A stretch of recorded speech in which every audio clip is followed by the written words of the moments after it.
Hello दोस्तों, कैसे हैं आप लोग। मैं विपिन सर आप लोगों के लिए एक बार फिर से आज एक नए वीडियो के साथ डिस्कस करेंगे।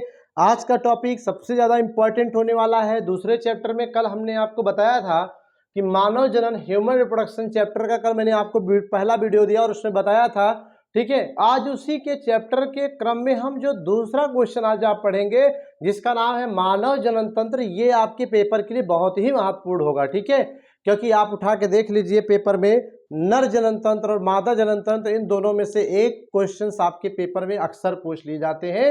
नर जनन तंत्र का सचित्र वर्णन कीजिए या मादा जनन तंत्र का सचित्र वर्णन कीजिए। ठीक है, इन दोनों में से कोई एक क्वेश्चन आपके पेपर में जरूर आ जाते हैं। इसलिए आज का यह वीडियो इंपॉर्टेंट होने वाला है। सभी लोग फटाफट जुड़ जाएं। जो वीडियो को देख रहे हैं वीडियो को लाइक करें और अगर वीडियो पे नए हैं चैनल को सब्सक्राइब कर लें। ठीक है, तो आइए ज़्यादा लेट ना करते हम अपने टॉपिक की ओर कंसंट्रेट होते हैं। आपका समय ज़्यादा वेस्ट नहीं करेंगे, फटाफट सब लोग जुड़ जाइए। आज हम पढ़ाएंगे मानव जनन तंत्र, अर्थात मनुष्य में पाए जाने वाला वह तंत्र जो जनन का कार्य करता है, अर्थात संतान उत्पन्न करने का कार्य करता है।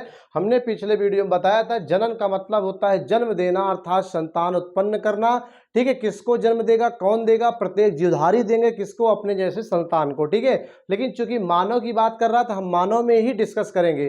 तो आइए देखते हैं, ऐसी क्वेश्चन आएगा कि मानव जनन तंत्र किसे कहते हैं। और मानव में दो प्रकार के जनन तंत्र हैं, एक नर और एक मादा। चूंकि मानव के दो भेद होते हैं, एक स्त्री और एक पुरुष। ठीक है, तो स्त्री वाला अलग, पुरुष वाला अलग। ठीक है, तो आइए देखते हैं। पहला टॉपिक आज का हमारा, नोट कर लीजिए सभी लोग, मानव जनन तंत्र। तो मानव जनन तंत्र किसे कहते हैं, तो आपको रटने की जरूरत नहीं है कि ऐसा तंत्र जो मानव में पाया जाए और मानव में क्या काम करे, जनन का काम करे, अर्थात संतान उत्पन्न कार्य करे, उसे हम क्या कहते हैं, मानव जनन तंत्र कहते हैं। ठीक है, अब सबसे इंपॉर्टेंट चीज यहाँ पे एक बात ध्यान देने वाली ये है कि जो तंत्र होता है वो तंत्र क्या होता है, किसे कहते हैं तंत्र, what do you mean about system. यार, तंत्र किसी एक अकेले पर्टिकुलर पार्ट को नहीं कहते हैं, बल्कि तंत्र जो होता है वो कई अंगों से मिलाकर बना होता है।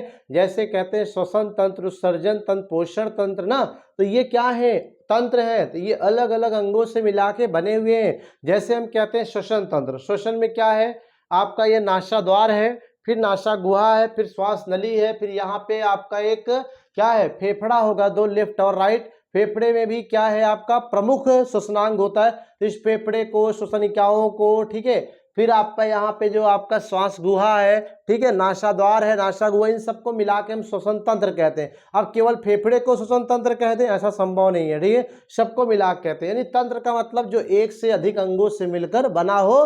तो वैसे यहाँ भी जनन तंत्र है, यानी तंत्र माने एक से अधिक अंग, जनन मतलब जनन करने वाले, अर्थात जो मानव में जनन करने के लिए विभिन्न प्रकार के अंगों का एक ग्रुप है, समूह है, उसी सारे अंगों को मिलाकर एक साथ कहें तो हम क्या कहते हैं, जनन तंत्र कहते हैं, मानव जनन तंत्र कहते हैं। क्या कहते हैं, मानव जनन तंत्र कहते हैं। ठीक है, तो इसे डिफाइन कैसे करेंगे, देखिए यहाँ पे मैंने लिखा है कि मानव में पाए जाने वाला वह तंत्र, ठीक है, जो जनन क्रिया को संपन्न करने में सहायता करता है, उसे हम क्या कहते हैं, मानव जनन तंत्र कहते हैं। ठीक है, क्या कहते हैं, मानव जनन तंत्र। यानी मानव जनन तंत्र, ह्यूमन रिप्रोडक्टिव सिस्टम किसे कहते हैं, उस तंत्र को कहते हैं जो मानव में जनन क्रिया को क्या करता है, संपन्न करने का कार्य करता है, उसे हम मानव जनन तंत्र कहते हैं। ठीक है, और कह रहा है यह निम्नलिखित दो प्रकार का होता है। कितने प्रकार का होता है, दो प्रकार का होता है। क्या, मानव जनन तंत्र।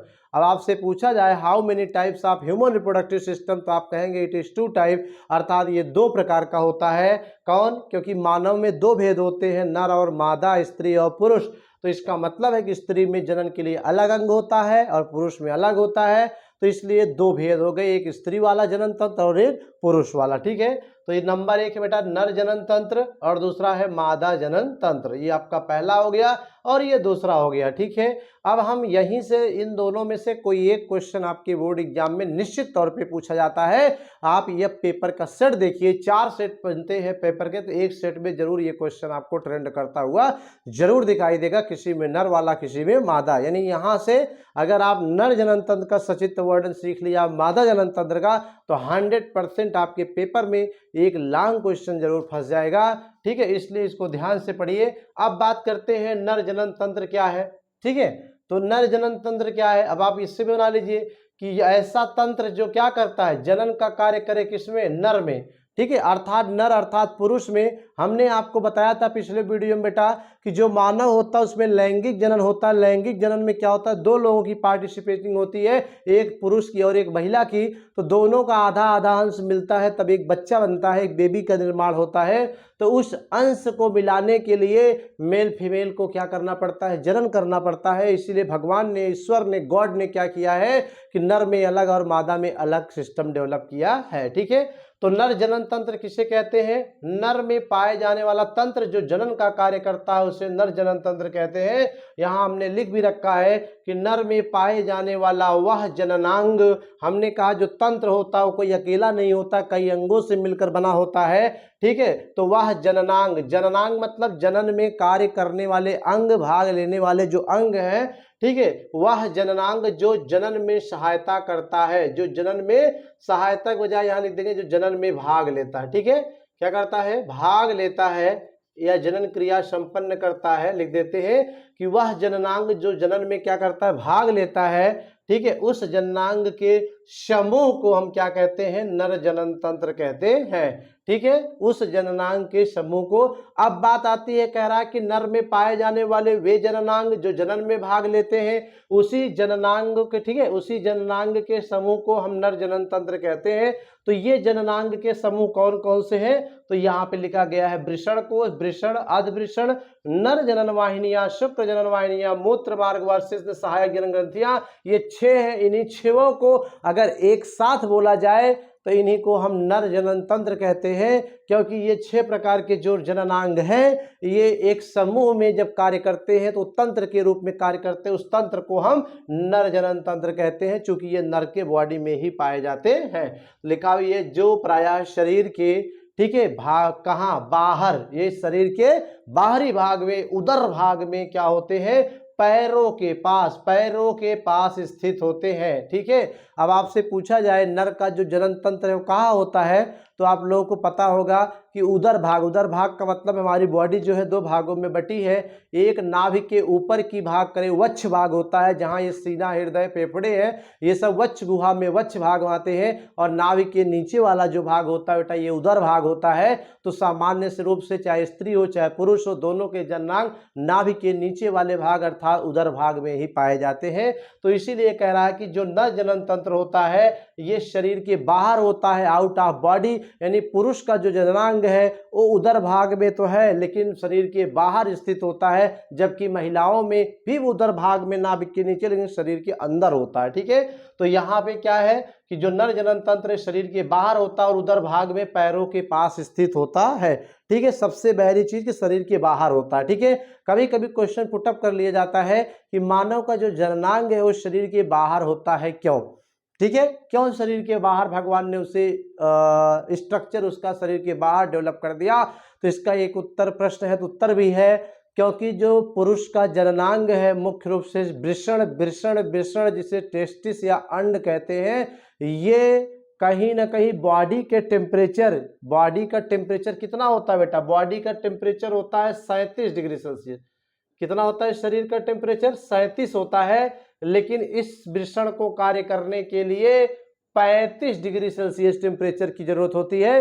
अगर ये शरीर के अंदर रहे महिला की तरह तो इसका टेम्परेचर भी शरीर के बराबर 37 हो जाएगा, तब ये वृषण अपना शुक्राणु जो बनाता है, जो शुक्राणु नर युग्मक, वो नहीं बना पाएगा, फिर वह व्यक्ति निसंतान रह जाएगा, अर्थात संतान उत्पन्न नहीं कर पाएगा।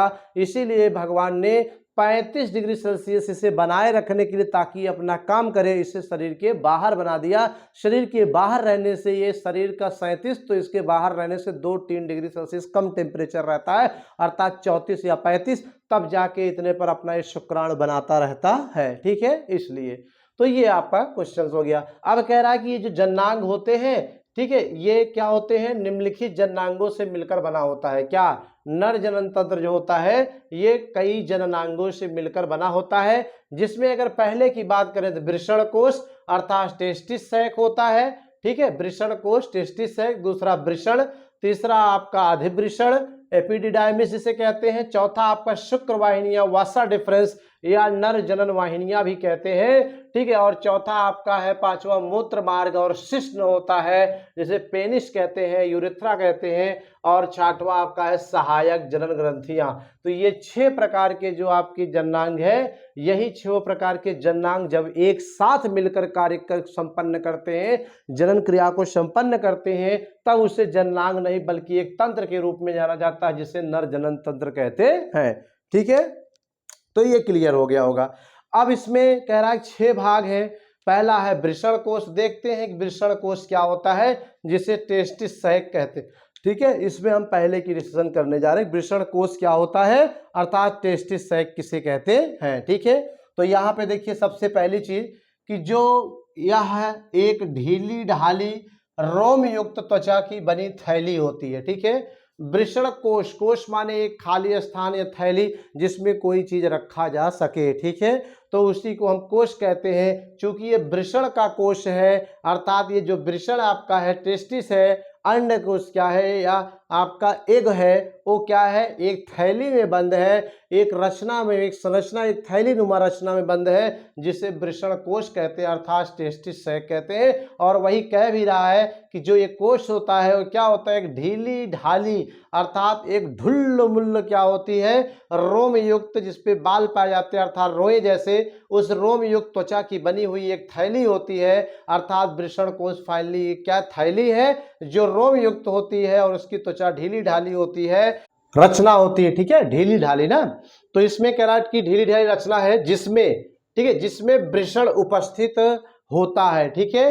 अब भाई ये क्या है, वृषण कोश एक थैली है, तो इसके अंदर कुछ होगा ना, थैली के अंदर कुछ होता है। तो इस थैली के अंदर क्या है, वृषण का कोश, यानी वृषण उपस्थित होता, कोश माने थैली, वृषण माने वृषण।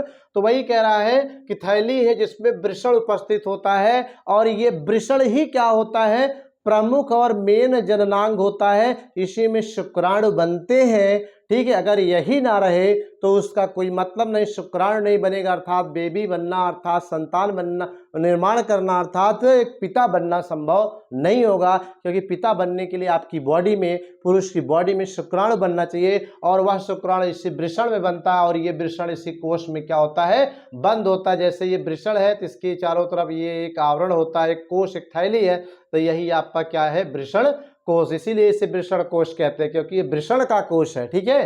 तो और कह रहा है कि इस ढीली ढाली जो रोम युक्त त्वचा है ना, इस त्वचा के नीचे भी क्या होता है, एक आरेखित पेशियों का बना हुआ मोटा अधस्त्वची अस्तर वाला क्या होता है, एक रचना पाई जाती है, जिसे डाल्टोस पेशी कहते हैं, ठीक है। अर्थात ये जो सबसे पहले कह रहा है वृषण कोश एक ढीली ढाली रोम युक्त त्वचा की बनी थैली है, तो जो ये रोम युक्त त्वचा है ये ढीली ढाली ना, इसमें तो अंदर वृषण कोश में वृषण है, लेकिन इस रोम युक्त जो रचना वाली चमड़ी है, इस चमड़ी के नीचे भी कह रहा है एक आरेखित पेशियों की बनी हुई मोटा अधस त्वचा अस्तर होता है, जिसे डाल्टोस पेशी कहते हैं। अर्थात एक क्वेश्चन आपका बन सकता है कि डाल्टोस पेशियां कहाँ पाई जाती है, तो आप कहोगे पुरुष में कहाँ पर, हाथे में, मुँहे में, गाले में, कहाँ पाए जा रहे भैया, तो आप बताइएगा कि वृषण कोश में पाए जाते हैं, और वहाँ भी कहाँ, बोलो, ढीली ढाली रोम युक्त त्वचा के नीचे पाई जाती है।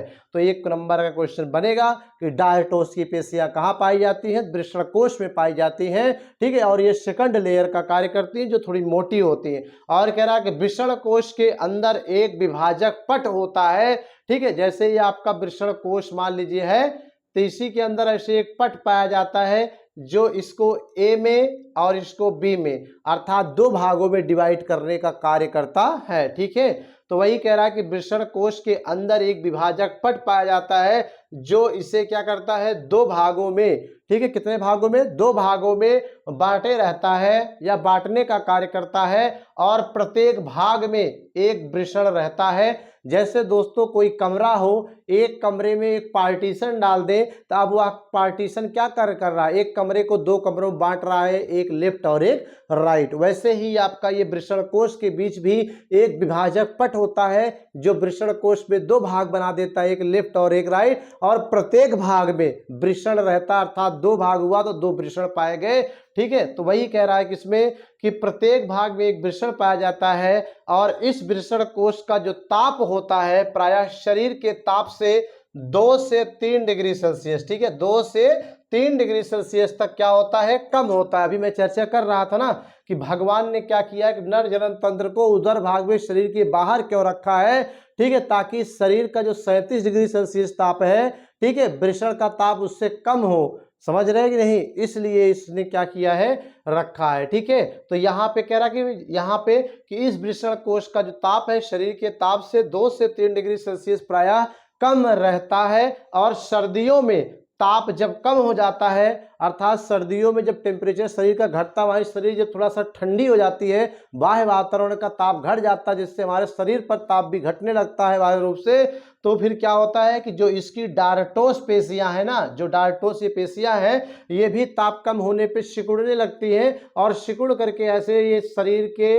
जब सिकुड़ेंगी तो ये शरीर के एकदम नजदीक आ जाती है, जिससे कि शरीर का ताप ये ले सके और इनका टेम्परेचर हमेशा मेंटेन रहे 35 का 35। ठीक है, क्योंकि जो चीज घर के बाहर होगी तो बाहर जब ठंडी पड़ेगी तो वो चीज भी ठंडी हो जाएगी।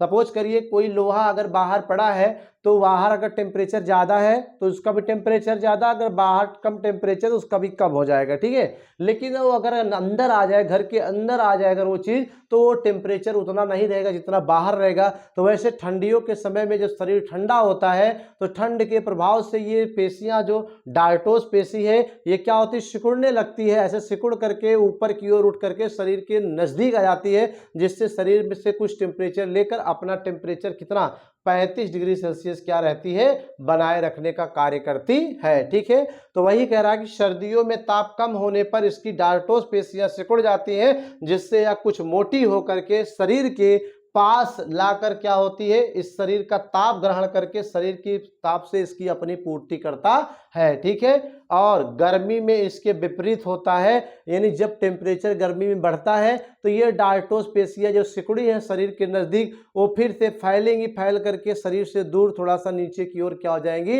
लटक जाएंगी, और जो मोटी थी अब ये पतली हो जाएंगी। ठीक है, ताकि वृषण क्या रहे, शरीर से ज़्यादा दूर रहे, ताकि शरीर का जो ताप है 37 ना रहे बल्कि थोड़ा कम रहे, 35 रहे। ठीक है, तो इससे क्या होता है कि ये जो वृषण होता है अपना कार्य करता, अर्थात शुक्राणु का निर्माण हमेशा बराबर करता रहता है। ठीक है, तो ये रहा आपका वृषण कोश। यहाँ पे एक नोट हमने दिखाया आपको इंपॉर्टेंट कि कभी कभी किसी शिशु में यानी किसी बच्चे में क्या होता है कि कभी कभी जब वृषण जो होता है ये उदर गुहा में ही रह जाता है, अर्थात वृषण कोश में नहीं आ पाता है। ठीक है, नहीं आ पाता है तो इस दशा को एक बीमारी कहते हैं, समझ लीजिए, जिसे क्रिप्टोर्डिज्म कहते हैं। क्रिप्टोर्डिज्म कहते हैं, क्या कहते हैं, क्रिप्टोर्डिज्म कहते हैं। हालांकि इसमें क्या होता है, कैसे पहचानेंगे कि जैसे कोई बच्चा मान लीजिए पैदा हुआ तो उसका जो वृषण है आप देखेंगे, अगर चेक करेंगे वृषण कोश, तो उस थैली में आपको अगर कुछ नहीं समझ में आए तो समझ लीजिए कि उसका जो वृषण है वो आपका उदर भाग में ही फंसा हुआ है।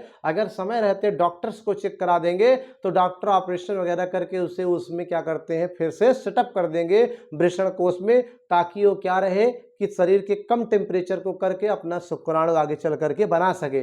नहीं तो अगर आप लेट करेंगे तो ऐसी स्थिति में क्या हो जाएगा कि नुकसान हो जाएगा। ठीक है, तो इस दशा को हम क्या कहते हैं, क्रिप्टोर्डिज्म कहते हैं। ठीक है, तो अब इसका एक स्क्रीनशॉट लीजिए, चलते हैं, फिर आपको इसमें दूसरा वृषण बताएंगे, वृषण क्या है, फिर अधिवृषण बताएंगे, फिर ये बताएंगे, फिर मूत्र मार्ग बताएंगे। इस तरह से आज की इस वीडियो पूरा कंप्लीट करेंगे। ठीक है, तो इसे एक नोट कर लीजिए आप लोग, सभी लोग स्क्रीनशॉट लें।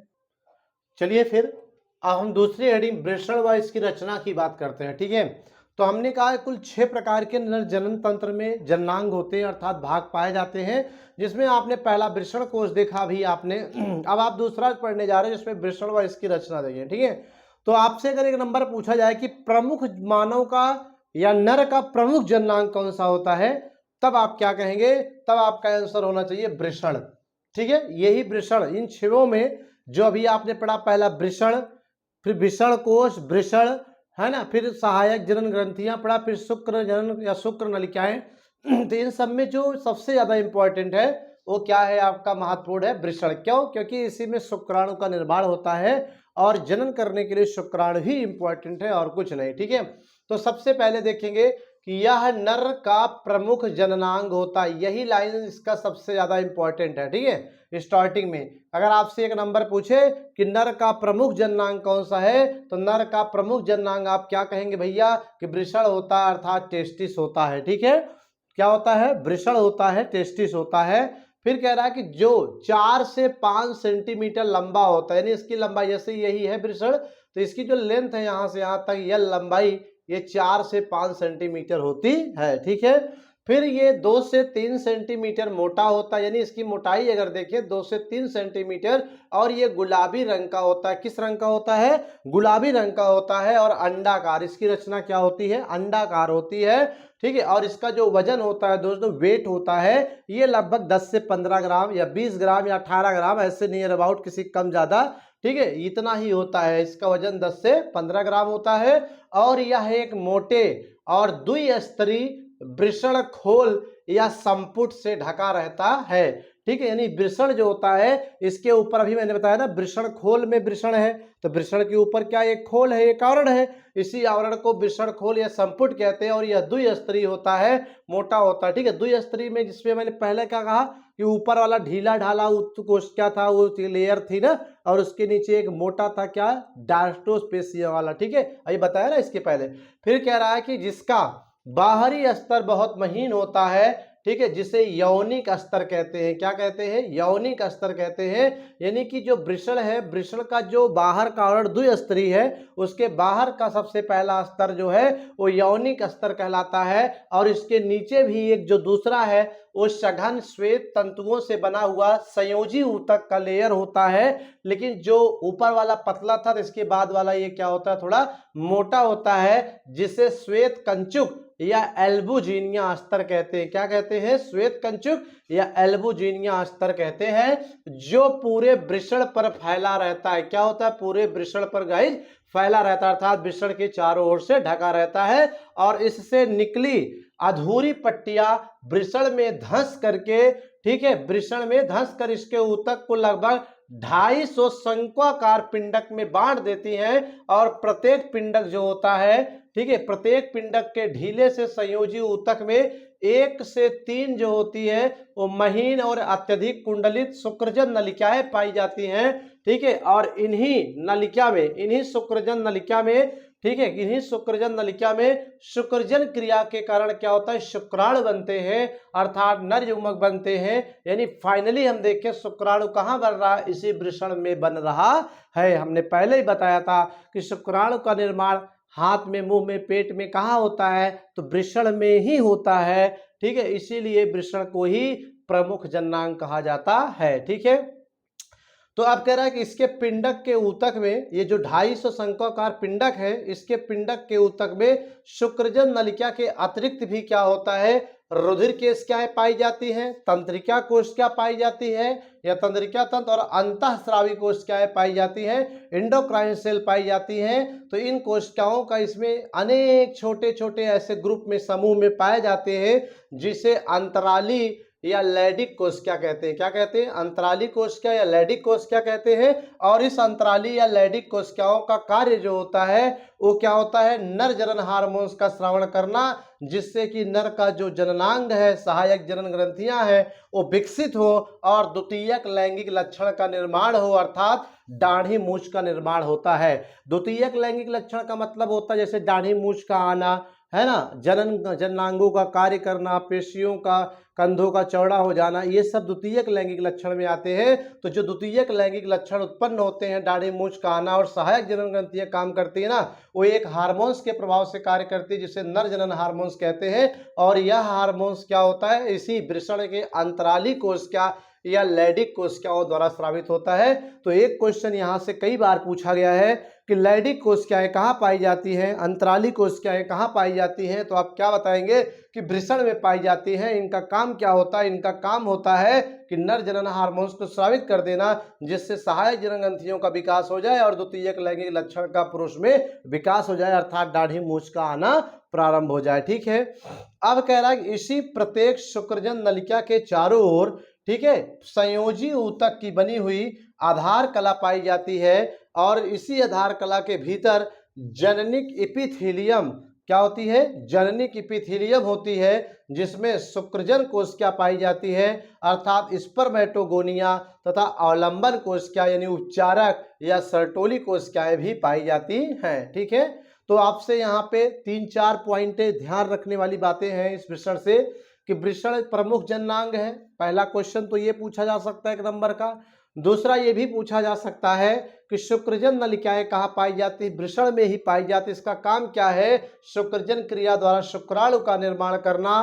ठीक है, और तीसरा जो पूछा जा सकता है अंतराली कोशिकाएं लैडिक कोशिकाएं कहाँ पाई जाती है, वृषण में, इनका कार्य क्या है, नर जनन हार्मोन्स का स्रावण करना, जिससे सहायक जनन ग्रंथि व द्वितीयक लैंगिक लक्षण का निर्माण हो। और चौथा क्वेश्चन जो पूछा जाएगा कि शुक्रजन कोशिका या स्पर्मेटोगोनिया सेल्स कहाँ पाई जाती है, वृषण में ही पाई जाती है। काम क्या है, खुद ही बता रहा, शुक्रजन कोशिका यानी ऐसी कोशिका जो शुक्रजन करे, अर्थात शुक्राणु को जन्म दे, यानी शुक्राणु के निर्माण में सहभागिता करे। ठीक है, और अवलंबन कोशिकाएं या उपचारक या सर्टोली कोशिकाएं भी कहाँ पाई जाती है, ये भी पूछा जाता है। कोशिका सर्टोली कोशिकाएं कहाँ पाई जाती है वृषण में, इनका काम क्या है, जैसे कह रहा उपचारक, उपचारक का मतलब नर्स, और नर्स का काम करती है भैया मरीज की सहायता या सेवा करती है तब तक जब तक कि वो ठीक ना हो जाए। तो जब शुक्राणु बनते हैं तो उस शुक्राणुओं को पोषण की आवश्यकता होती है। ठीक है, उस पोषण को देने का काम इस अवलंबन, या अवलंबन माने सहारा, यानी कि शुक्राणुओं को सहारा और पोषण देने का काम करती हैं ये सर्टोली कोशिकाएं या उपचारक या अवलंबन कोशिकाएं। ठीक है, तो ये क्वेश्चन आपसे पूछा जा सकता है। तो ये आपका वृषण हो गया। ठीक है, अब आता है तीसरा अधवृषण व इसके कार्य। अधवृषण क्या होता है, वृषण के जस्ट पीछे ही ऊपर ही चिपका हुआ कामा आकार का एक नली होती है जो ऐसे मुड़ी होती है, मुड़ करके ऐसे कामा शेप की हो जाती है। ठीक है, उसी को हम अधवृषण कहते हैं। तो यहाँ पे दिया है कि यह 6 मीटर लंबी नलिका होती है, यानी अधवृषण एक 6 मीटर लंबी नली है जो अत्यधिक कुंडलित होकर के, यानी ऐसे ही कुंडलित होकर राउंड होकर के क्या होती है, वृषण के पीछे ही, वृषण के पश्च तल पर, यानी इस वृषण के क्या होती है, पीछे तल पर फैली हुई होती है और 4 सेंटीमीटर लंबी व चपटी कामा आकार की आकृति में क्या होती है, ये नलिका बदल जाती है। ठीक है, इसे ही अधवृषण कहते हैं। यानी अधवृषण क्या है, एक 6 मीटर लंबी नलिका होती है जो वृषण के ही ऊपर लेकिन पीछे साइड में क्या होती है, इतना ज्यादा फोल्ड हो जाती है, कुंडलित हो जाती है, कामा आकार की 4 सेंटीमीटर में। 6 मीटर लंबी नली सिर्फ 4 सेंटीमीटर जैसी रचना में कामा आकार की आकृति में आकर फैल जाती है, व्यवस्थित हो जाती है। और इसके कुल 3 भाग होते हैं प्रमुख रूप से। पहला शीर्ष भाग होता है, दूसरा एपिडिडाइमिस काय भाग होता है, तीसरा पुच्छ भाग होता है। तो ये 3 भाग इसमें क्या होते हैं, अधवृषण में पाए जाते हैं। और इसका प्रमुख कार्य क्या होता है अधवृषण का, अधवृषण का कार्य है बेटा जो शुक्राणु यहाँ वृषण में बने हैं ना शुक्रजन क्रिया द्वारा, इस शुक्राणुओं का परिपक्वन करना पूर्ण रूप से। ठीक है, अर्थात शुक्राणु को निषेचन के योग्य बनाना। ठीक है, इसे खिला पिला के एकदम तगड़ा बना देना, यही काम आपका क्या होता है, अधवृषण का होता है। ठीक है, तो आई होप ये आपको समझ में आया होगा। इसमें जो 3-4 चीजें हैं वृषण में, वो याद रखिए कि नर का प्रमुख जननांग कौन सा, वृषण है। अवलंबन कोश क्या है, कहाँ पाई जाती है, वृषण में। काम क्या है, सहारा देना या सर्टोली कोश क्या भी कहते हैं, इसे शुक्राणुओं का पोषण या सहारा देना। फिर आपसे पूछ लेगा कि स्पर्मेटोगोनिया कहाँ है, शुक्रजन कोश क्या सर्टो इसी में पाई जाती है, वृषण में। काम क्या है, शुक्राणु बनाने का काम करती हैं। फिर इसी में पूछ लेगा अंतराली या लैडिक कोश क्या कहाँ पाई जाती है, वृषण में। काम क्या है, नर जनन हार्मोन्स का श्रवण करना, जिससे सहायक जनन ग्रंथि व द्वितीयक लैंगिक लक्षण का विकास आसानी से हो सके, अर्थात दाढ़ी मूंछ आ सके। ठीक है, तो इस वीडियो में ये भी मैंने आपको क्लियर किया। अभी इसका एक स्क्रीनशॉट लीजिए। अब इसका जो शेष पार्ट बचा है सहायक जनन ग्रंथियों के बारे में भी डिस्कस करेंगे, फिर फिगर बना करके भी बताएंगे। ठीक है, इसका एक स्क्रीनशॉट ले सभी लोग। चलिए अब नेक्स्ट की बात करते हैं। नेक्स्ट है नर जनन वाहिनियां, अर्थात शुक्र वाहिनियों की बात करते हैं कि वासा डिफरेंस क्या होता है। ठीक है, तो नर जनन वाहिनियों में इसे हम शुक्र वाहिनियों के नाम से भी जानते हैं। ठीक है। वाहिनी का मतलब होता है नलिकाएं। ठीक है, वाहिनी का मतलब क्या होता है दोस्तों, नलिकाएं होती हैं, जो नली होती है उसी को वाहिनियां भी बोलते हैं। तो यह 45 सेंटीमीटर लंबी क्या होती है, नली होती है, अर्थात नलिका होती है। यह अधिवृषण के पीछे, अधिवृषण के पीछे, ठीक है, तल पर लगी हुई ऊपर की ओर बढ़ करके आगे जाकर वक्षण नाल से होती हुई श्रोण गुहा में पहुंचती है। ठीक है, और यहाँ यह मूत्राशय, मूत्राशय का मतलब है जहां पे मूत्र इकट्ठा होता है, यूरिन जहां पे इकट्ठा होता है। ठीक है, यह मूत्राशय के पश्च तल पर अपनी ओर, ठीक है, मूत्रवाहिनी के चारों तरफ एक फंदा बनाती हुई अर्थात मुड़ी हुई नीचे की ओर मुड़ करके निकट में स्थित शुक्राशय नामक ग्रंथि, ठीक है, ग्रंथ की छोटी सी क्या होती है, नलिका से जुड़ जाती है। ठीक है, छोटी सी नलिका से जुड़ जाती है और इन दोनों नलिकाओं के जुड़ने से अब एक नई नलिका बनती है जिसे अस्खलन नलिका कहते हैं। क्या कहते हैं, अस्खलन नलिका कहते हैं। और यह अस्खलन नलिका 2 सेंटीमीटर लंबी होती है। कितनी सेंटीमीटर, 2 सेंटीमीटर लंबी होती है, जो आगे चलकर मूत्र मार्ग में खुल जाती है। ठीक है, यूरिन मार्ग में क्या होती है, खुल जाती है। ठीक है, तो ये हो गया। अब इसमें सबसे ज्यादा इंपॉर्टेंट क्या है, सहायक जनन ग्रंथियां क्या है, ये भी आपका इंपॉर्टेंट है। सहायक जनन ग्रंथि क्या है, अरे ऐसी ग्रंथियां जो जनन में क्या करती हैं, सहायता करती हैं, उन्हें सहायक जनन ग्रंथियां कहते हैं।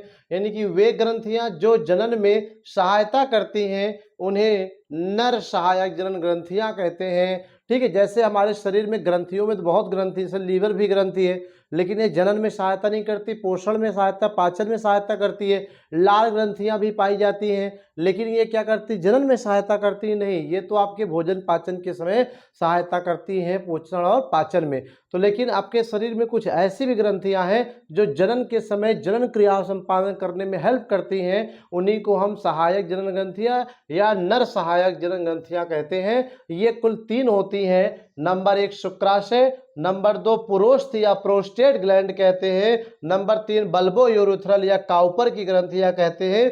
कभी कभी एक आध नंबर पूछ लेता है काउपर की ग्रंथियां कहाँ पाई जाती हैं, तो आप कहेंगे नर में या नर के जनन तंत्र में। प्रोस्टेट ग्रंथियां कहाँ पाई जाती, नर के जनन तंत्र में। ठीक है, तो आइए एक एक देखते हैं। शुक्राशय क्या होता है, पहली चीज तो यह सहायक जनन ग्रंथियां होती हैं जो मूत्राशय के पीछे स्थित, ठीक है, 5 सेंटीमीटर, ठीक है, लंबी थैली नुमा रचना होती है, जो शुक्राणु स्खलन के समय अर्थात जब रिप्रोडक्शन के बाद शुक्राणु निकलना होता है, शुक्राणु स्खलन का मतलब शुक्राणु का बॉडी से बाहर आना। ठीक है, तो शुक्राणु स्खलन के समय ये क्या करती हैं, शुक्राशय एक पीले रंग के क्षारीय तरल पदार्थ का श्रवण करती हैं, जो शुक्राणु में मिलकर इसका 60% भाग बना देते हैं, और जिसमें फ्रक्टोज होता है, प्रोस्टोलैंगडिन्स होता है और सिमोनोजेलिन नामक पदार्थ होता है। किसमें, जो ये शुक्राशय जब शुक्राणु निकलना होता है उसी समय ये भी संकुचित होकर के उसी शुक्राणु में क्या होती हैं, अपना भाग मिला देती हैं। ठीक है, क्योंकि शुक्राणु तो वृषण में बन रहा था,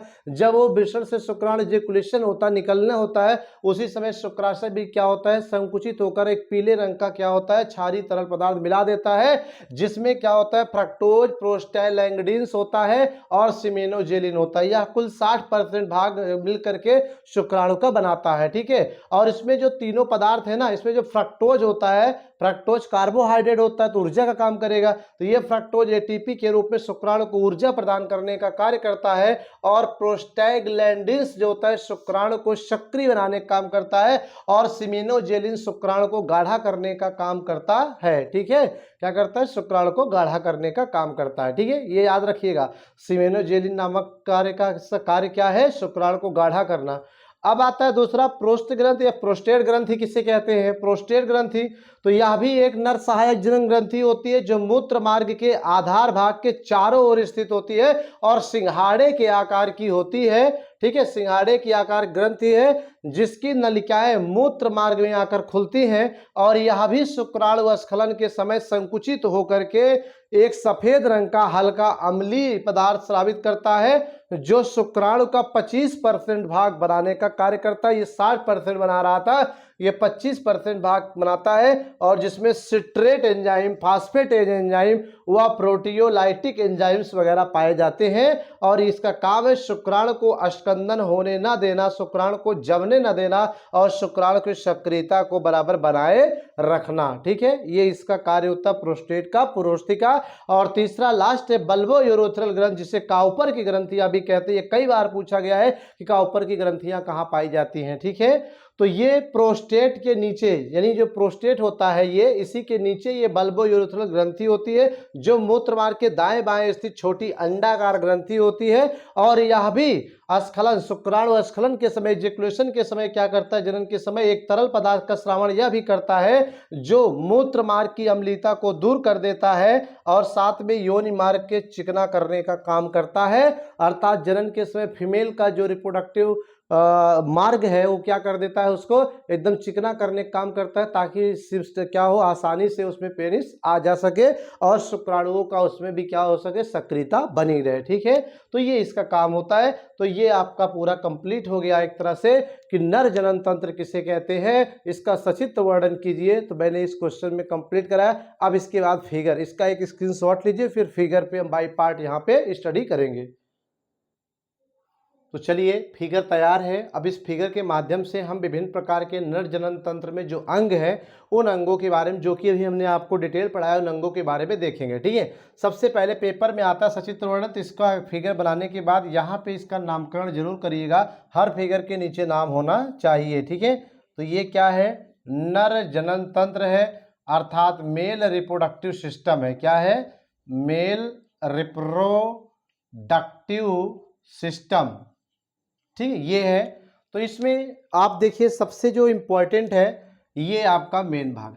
ठीक है, यही आपका क्या है, मेन अंग है, प्रमुख अंग होता है, क्योंकि इसी वृषण में क्या पाए जाते हैं, शुक्राणुओं का निर्माण होता है। किस कोशिका से, स्पर्मेटोगोनिया या शुक्रजन कोशिका से होता है। कहाँ पे होता है, शुक्रजन नलिका में होता है। ठीक है, तो ये आपका पहला हो गया वृषण कोश, जो सबसे बाहर का देख रहे हैं कि वृषण कोश है, सबसे बाहरी आवरण होता है। डार्टोस पेशी इसके नीचे लगी हुई है, इसके नीचे ऐसे एक और लेयर होती है जो डार्टोस पेशियों की बनी हुई होती है, और ये ऊपर वाली लेयर ढीली ढाली लेयर होती है, तो इसे वृषण कोश कहते हैं। इसके बाद अंदर चले तो ये एक अंडा जैसी रचना है, गुलाबी आकार की, 10 से 15 ग्राम, जिसे वृषण कहते हैं। इसी वृषण मेन अंग है और इसी में क्या होते हैं बेटा, शुक्राणु बनते हैं। क्या कहते हैं, शुक्राणु बनते हैं। इसी में आपका क्या होता है, नर्स कोश क्या है, अवलंबन कोश क्या है, सर्टोली कोश क्या है, लैडिक कोश क्या है, स्पर्मेटोगोनिया कोश क्या है, तीनों प्रकार कोश क्या है पाई जाती है, हमने पढ़ाया। इसी वृषण के ऊपर ये देख रहे हो, ये मुड़ी हुई ऐसी नलिका की बनी हुई 6 मीटर लंबी नली, मुड़ी हुई संरचना, इसी के पीछे ऐसे वृषण के लगी हुई, जिसे अधिवृषण कहते हैं या एपिडिडाइमिस कहते हैं, ये भी हमने पढ़ाया। इसके 3 भाग होते हैं। ठीक है, फिर इसमें कह रहा है कि ये तीनों सहायक जनन ग्रंथियां हैं। क्या है, सहायक जनन ग्रंथि हैं। ठीक है, ये सहायक जनन ग्रंथियों में शुक्राशय, प्रोस्टेट, बल्बो यूरेथ्रल। तो ये देखिए आपका बल्बो यूरेथ्रल, दो तरफ लेफ्ट और राइट होता है बल्बो यूरेथ्रल ग्रंथि, और इसके ऊपर ये प्रोस्टेट होता है सिंघाड़े की आकृति की। दोस्तों सिंघाड़ा कुछ ऐसी टाइप का होता है, कुछ ऐसे ही। ठीक है, तो ये देखिए लेफ्ट राइट, ये भी वही चीज है।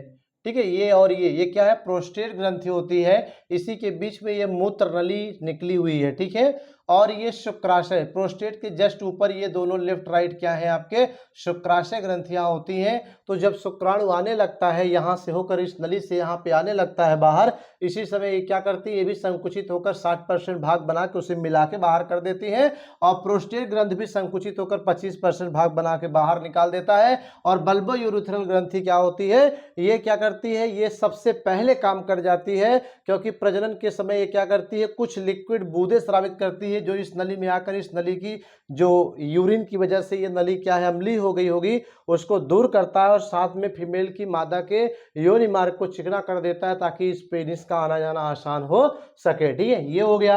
अब ये आपका शुक्रवाहिनियां हैं, जो ये वृषण से जुड़ी हुई होती है, यहाँ पे आकर के बाहर ये मूत्र नली में खुल जाती है। तो ये दो होती है, इधर भी देखिए शुक्रवाहिनियां हैं जिसे वासा डिफरेंस कहते हैं। ठीक है, तो इस तरह से ये आपका पूरा पार्ट हो गया। इस तरह से पेपर में आएगा तो आपको फिगर बनाना है, नाम लिखना है और कुछ सारे पार्टों के बारे में 4-4 लाइन आपको लिख देनी है। इस तरह से एक लॉन्ग क्वेश्चन आपका कंप्लीट हो जाएगा। ठीक है, तो आज की इस वीडियो में इतना ही गाइज। वीडियो अच्छी लगी हो तो लाइक करिएगा। अब मिलते हैं नेक्स्ट वीडियो में। Thank you for watching this guide, thank you for watching this video guys. और एक बात इंपॉर्टेंट आपके लिए कि जो भी यहाँ पे पढ़ाया जाए उसको आप पढ़ने के बाद नोट्स जरूर बनाइएगा। मैंने कहा था आपको परीक्षा के समय काम आएगा, सिर्फ देख करके रख लेने से कोई काम नहीं होगा। आप घर पे बैठ के नोट्स जरूर बनाइएगा। ठीक है, तो जय हिंद।